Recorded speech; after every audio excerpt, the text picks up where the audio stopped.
రవిచంద్ర రెడ్డి గారు నమస్తే అండి. నమస్తే అండి ప్రసాద్ గారు. సార్, స్వామివారి ఆలయం తిరుమల తిరుపతి దేవస్థానానికి సంబంధించి ఒకదాని తర్వాత ఒకటి. సో ప్రధానంగా మొన్న పరకామణికి సంబంధించిన ఎపిసోడ్ తెరపైకి ఎప్పుడైతే వచ్చిందో అది జరిగినప్పుడు టీటీడీ చైర్మన్గా ఉంది భూమన కరుణాకర్ రెడ్డి. దాని తర్వాత ఇప్పుడు ఎవరైతే వైవి సుబ్బారెడ్డి యొక్క పిఏ ఉన్నాడో అప్పన్న, అతన్ని అరెస్ట్ చేశారు. ఇది వచ్చేసి ఈ కల్తీ నెయ్యికి సంబంధించిన దాంట్లో. సో ఈ రెండు వాటిల్లో మరి ఈ భూమన అండ్ వైవి సుబ్బారెడ్డిల పరిస్థితి ప్రమేయం ఏ మేరకు ఉందంటారు? ప్రసాద్ గారు, చాలా తీవ్రమైన అంశం.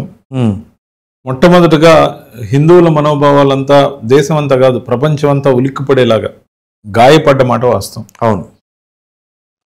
భక్తుడు పరమ పవిత్రంగా భావించే లడ్డు ప్రసాదం, శ్రీవారి లడ్డు అంటే దానికి ఒక పేటెంట్ రైట్ ఉంది, దానికి ఒక శాంక్టిటీ ఉంది, దానికి ఒక ఫార్ములా ఉంది, ఏదైతే హెరిటేజ్ ఉంది. అవును. దానికి సంబంధించి అనేక రకాల భక్తి భావంతో కూడుకున్న సెంటిమెంట్, ఎమోషన్.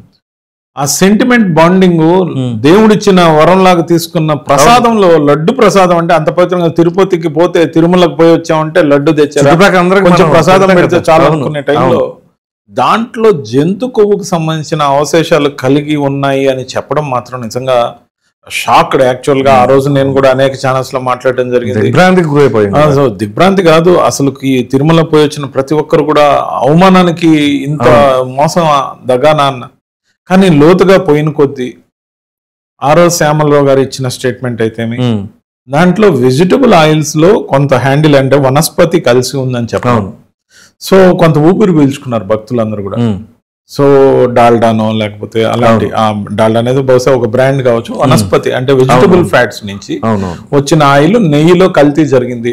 ఇక్కడ విశేషమైన అంశం గమనించాల్సింది ఏంటంటే, అప్పటి నుంచి కూడా మనం గమనించాల్సింది నెయ్యి మ్యానుఫ్యాక్చరింగ్ చేసే సంస్థలన్నీ, నెయ్యి మ్యానుఫ్యాక్చరింగ్ చేసిన సంస్థల్లో వాళ్ళు ప్రొడ్యూస్ చేయగలిగింది ఎంత, అవుట్ సోర్సింగ్ లో తెచ్చి టెండర్ కావాల్సిన నిబంధనల ప్రకారం సప్లై చేస్తున్నది ఎంత. అంటే ఒక మ్యానుఫ్యాక్చరింగ్ యూనిట్ కెపాసిటీ కన్నా ఎక్కువగా కూడా ఇక్కడ రిక్వైర్మెంట్ ఉన్నప్పుడు వేరియస్ ఏరియాల నుంచి వాళ్ళు కలెక్ట్ చేసే దాంట్లో వాళ్ళకి తెలిసి తెలియక లేకపోతే ఇంటెన్షనల్ గా మరి ఏమన్నా కల్తీ జరిగిందా అనేది దానికి ప్రబలమైన అరెస్టులు ఇప్పటి వరకు జరగల.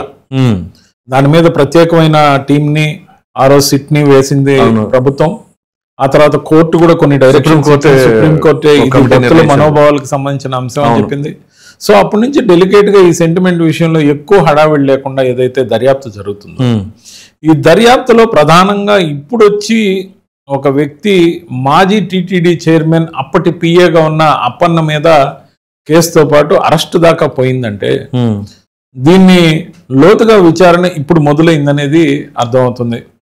మరి ఒక పిఏని అరెస్ట్ చేసినప్పుడు అతను ఇచ్చే ఆధారాలు లేకపోతే పోలీసుల దగ్గర ఉన్న ఆధారాలు ఏమున్నాయో నాకైతే తెలియదు, కానీ ఇది చాలా కాలాతీతం అయిందని నేనైతే భావిస్తున్నా. కానీ ఎప్పటికైనా శ్రీవారితో ఆటలు కాదు, ముఖ్యంగా శ్రీ వెంకటేశ్వర స్వామికి సంబంధించిన బలమైన భక్తి భావంతో పాటు ఆయనకి చెడ్డ చేసిన వారు ఏ విధంగా ఎన్నో రకాలుగా ఇబ్బందులు పడతారో చరిత్రే సాక్ష్యం. కానీ ఇటువంటి విషయాల్లో సబ్సిక్వెంట్ గా వచ్చిన సుబ్బారెడ్డి గారి తర్వాత భూమన కరుణాకర్ రెడ్డి గారు కానీ ఆ రెజిమ్ లో ఎవరైనా ఉన్నా నిజంగా తప్పు జరిగి ఉంటే తప్ప మనం వ్యక్తులకి ఆపాదించి డైరెక్ట్ గా మనంతట మనం స్టేట్మెంట్లు ఇవ్వకూడదని, సంయమనం పాటించాలని.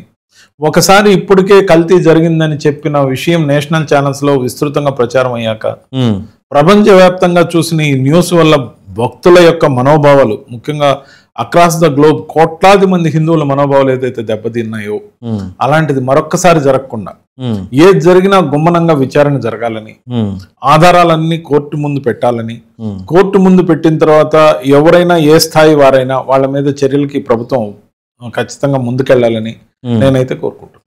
సో మరి ఈ పరకామణికి సంబంధించిన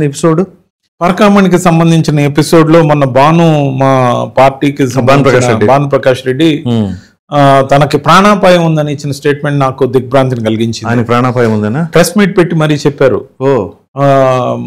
నాకు ప్రాణహాని ఉంది అని భాను గారు చెప్పడం, అది అన్ని ఛానల్స్ లో రావటం, తనే ప్రెస్ మీట్ పెట్టి కన్నీళ్లు పెట్టుకోవడం ఏదైతే ఉందో, ఈ పరకామణి కేసుని వదిలేయమని కొంతమంది ఒత్తిడి చేస్తున్నారు, అనేక ఫోన్లు వస్తున్నాయి అన్నప్పుడు నాకు తెలిసి పోలీసులకి సమగ్రమైన సమాచారం భాను ఇచ్చి ఉంటాడు అనుకుంటున్నాను. ఎందుకంటే తన భద్రత దృష్ట్యానే కాకుండా బాధ్యత దృష్ట్యా కూడా టీటీడీ బోర్డు మెంబర్ గా ఉన్న ఈ సమయాన ఖచ్చితంగా కూడా నిర్మాణాత్మకంగా పోలీసులకు సహకరిస్తూ ఎవరైతే బెదిరింపులకు పాల్పడుతున్నారో, ఎవరైతే ఆ కేసును వదిలేయమని ఒత్తిడి చేస్తున్నారో వాళ్ళ పేర్లన్నీ కూడా ఈ పాటికే పోలీసుకి సంబంధించి సమాచారం ఇచ్చినట్టు సిటీ ఇంకా ఫామ్ అయినట్లేదు పరకామణికి సంబంధించి. దాంట్లో ఉన్న లోతు కూడా చాలా తీవ్రమైంది. భక్తులు ఇచ్చే కానుకలు, అది చిల్లర డబ్బులు కావచ్చు, నోట్లు కావచ్చు, బంగారం కావచ్చు, ఏదైనా కావచ్చు, వాళ్ళు ముడుపులు కట్టుకున్న సొమ్ము కావచ్చు, భగవంతుడికి సమర్పించిన దాన్ని నొక్కేసే విధానం ఏదైతే ఉందో వాళ్ళని రక్షించే కార్యక్రమం మాత్రం జరగదు. ఈ ప్రభుత్వంలో ఖచ్చితంగా వాళ్ళకి శిక్షలు పడతాయి. అదేవిధంగా మా పార్టీ సభ్యుడిగా ఉండి సీనియర్ నాయకుడిగా ఉన్న భానుప్రకాష్ రెడ్డి గారికి కూడా ఏ విధమైన ఆపదలు జరగకుండా ఈ ప్రభుత్వం అన్ని రకాల చర్యలు తీసుకుంటుందని నమ్ముతూ, అదేవిధంగా ఆయన్ని ధైర్యంగా ఉండాలని నేను కోరుకుంటున్నాను. అంటే ఇది చాలా సీరియస్ అంశం అండి. భానుప్రకాష్ రెడ్డి గారు చేసిన ఆ కామెంట్ అనేది అంత ఈజీగా తీసుకునేది కాదు. ఇది ఎందుకంటే దేశవ్యాప్తంగా ఉన్న మన హిందువుల మనోభావాలు ఎక్కడ దెబ్బతింటున్నాయి అనే ఉద్దేశం పైన ఆయన ఇప్పుడు already TTD board member. So ఆయన ఎంతో బాధ్యతగా దానికి సంబంధించిన ఆధారాలన్నీ కూడా ఆయన సేకరించి ఇస్తున్నప్పుడు మరి ఆయనకే ఈ రకమైన పరిస్థితి అంటే కేంద్రంలో ఇప్పుడు మూడోసారి రూలింగ్లో ఉన్నటువంటి ఎన్డీఏ భాగస్వామిలో ఉన్న బీజేపీకి సంబంధించిన వ్యక్తికే ఆ రకమైన పరిస్థితి వస్తే ఒకవేళ మిగతా వాళ్ళ పరిస్థితి ఏంటండి? ఖచ్చితంగా బీజేపీ యొక్క సభ్యుడు అంటేనే చాలా ధైర్యం ఖచ్చితంగా కలిగి ఉంటాడు. ఎందుకంటే దేశంలో నరేంద్ర మోడీ గారి పరిపాలనలో ఉన్నాం, అవును, రాష్ట్రంలో ఎన్డీఏ పరిపాలనలో ఉన్నాం, కేంద్రంలో కూడా అదేవిధంగా ఎన్డీఏ పరిపాలనలో ఉన్నాం, అవును. బీజేపీ సభ్యులకి రక్షణ అనేది చాలా బలంగా ఉంటుంది. అట్ ద సేమ్ టైం ఆ బెదిరించిన వ్యక్తులు ఎవరో, వాళ్ళ స్థాయి ఏంటో, ఒక్కొక్కసారి అనేక చిల్లర నేరాలు చేసేవాళ్ళు కూడా వ్యక్తుల యొక్క స్థాయి ఏంటో తెలియకుండా నేరాలకు పాల్పడే అవకాశాలు ఉంటాయి. వాళ్ళకి తెలియదు. సో చిల్లర స్థాయి వ్యక్తుల చేత నేరం చేయించాలనే దుర్మార్గమైన బుద్ధి ఎవరికైనా ఉంటే అటువంటి వాళ్ళని ముందు లోపలేయాలనేది నా యొక్క విన్నపం.